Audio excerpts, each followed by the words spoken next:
saan ba dapat mag-umpisa magbasa ng Bible? Kung bakit hindi ko sinasuggest yung unahin na basahin yung Genesis kasi alright, a blessed day everyone. Welcome sa ating YouTube channel. Sagutin natin yung tanong na to. Good evening, Pastor. Gusto ko po sana magbasa ng Bible. Saan po ba dapat mag-umpisa?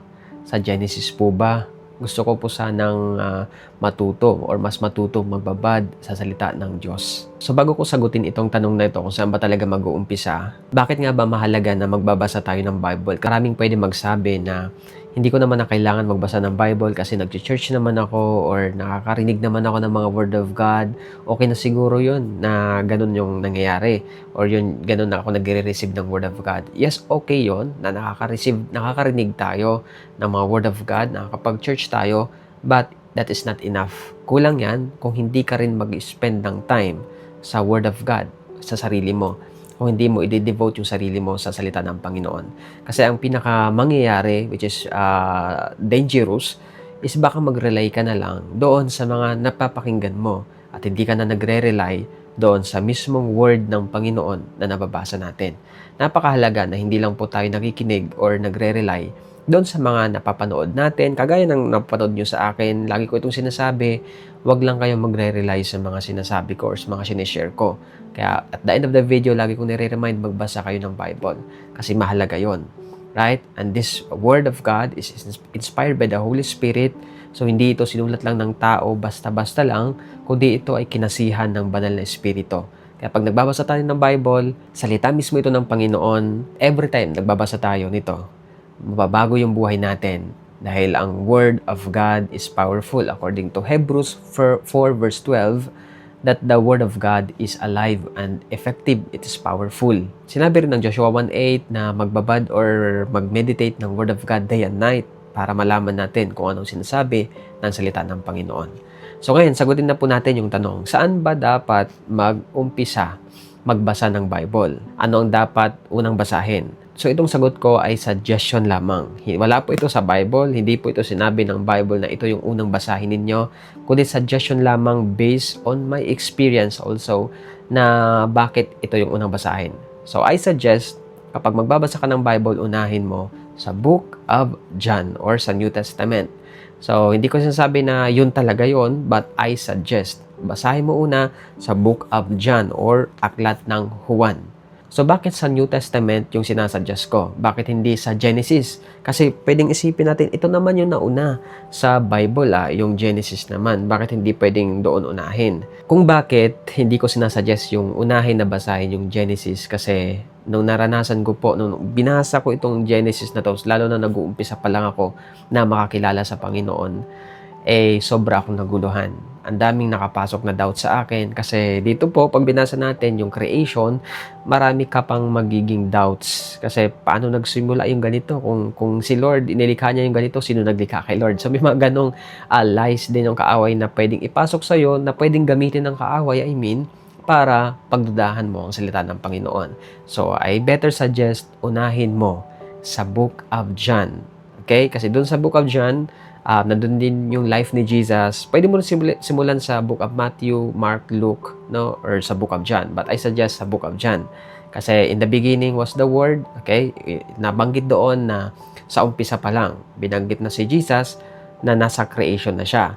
At nandito yan sa Genesis. Okay? Para pagdating mo, after mo basahin yung New Testament sa Book of John, pag pumunta ka sa Genesis, hindi mo na masyadong pagdududahan kung saan nag-umpisa si Lord. Okay? Anong pinagmula ng Panginoon? Sa Book of John pa lang, mababasa mo na, nandun na sa umpisa ang salita, kasama ng salita ang Diyos, at ang salita ay Diyos. Kaya itong Word of God, this is the Word Himself, no? Is God, si Jesus mismo, ang word na binabanggit dito. And bago mo syempre umpisahan magbasa ng Bible, wag mong kakalimutan na mag-pray. Yung pinaka dapat unahin natin gawin, yung manalangin, kasi kapag hindi tayo nag-pray, tapos babasahin natin yung Word of God, malilito ka lang, maguguluhan ka lang, at pwedeng hindi mo maintindihan. Kasi hindi ito tinatranslate sa sarili lang natin na pangunawa, sa sarili nating alam, ito ay revelation mismo ng Panginoon. So, kailangan natin yung guidance ng Holy Spirit. na mag-ask ka. So ito, guide lang tong prayer na to. Just like sabihin mo, Lord, pasalamatan mo si Lord, and then ask ka ng forgiveness, and then ask ka ng wisdom na maintindihan mo yung babasahin mo at kausapin ka ng Panginoon. So si Lord, hindi naman siya yung parang pag nag-pray ka sa Kanya, kailangan religious. Just open your heart. The Lord, hindi ko po maintindihan ito, pero tulungan niyo po ako maintindihan yung salita po ninyo. Right? So, yun po. Kung anong gusto mong sabihin kay Lord, ano yung ina-ask mo sa Panginoon at that very moment, yung pinagdadaanan mo, i-ask mo siya. At kapag may nabasa ka naman sa Bible, okay, sa habang binabasa mo yung book of John, tapos parang mayroong word or verse na parang kinakausap ka, then pray for that. Kaya pwede mo rin isulat. Pwede mo ilagay sa devotion notebook mo para ma-meditate mo yung Word of God. At syempre, I suggest na magkabisado ka din ng Bible verse. And doing that, doon mas lalalim yung relasyon mo sa Panginoon at yung pagkakilala mo sa Panginoon. Kasi the more na binabasa mo yung Word ni Lord, the more na nakikita mo din kung sino si Lord at kung sino ka sa harapan ng Panginoon. Because habang binabasa natin itong Bible na to, may kita mo doon na, okay, ganito pala ako. So, kung ano sinabi ng Panginoon dyan na bagbaguhin or wag gawin, of course, susundin natin. At sabi ng Word of God, kung mahal natin ang Panginoon, we will do His command. Gagawin natin yung command niya.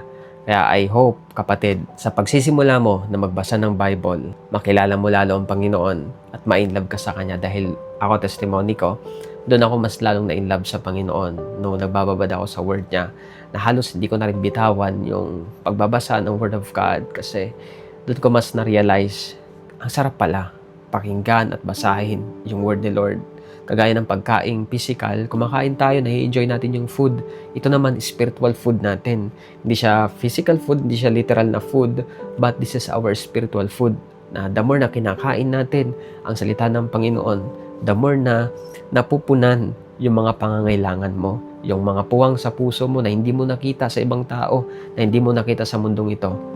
Kay Lord mo lang matatagpuan. Kay Lord mo lang mararanasan. Kaya I declare right now, as you start reading the Word of God and magbabad ka sa Kanyang salita, may encounter mo ang Panginoon, ang banal na Espiritu sa buhay mo in the mighty name of Jesus. Amen and amen. So, ayun lang kapatid. I hope na na-encourage ka, na-enlighten ka, nakatulong sa iyo yung video na to. And kung gusto pa mapanood yung mga katulad nitong videos natin, subscribe mo lang yung YouTube channel na to. And of course, comment ka ng amen kung na-bless ka. So, ayun lang. Always remember that Jesus loves you. God bless.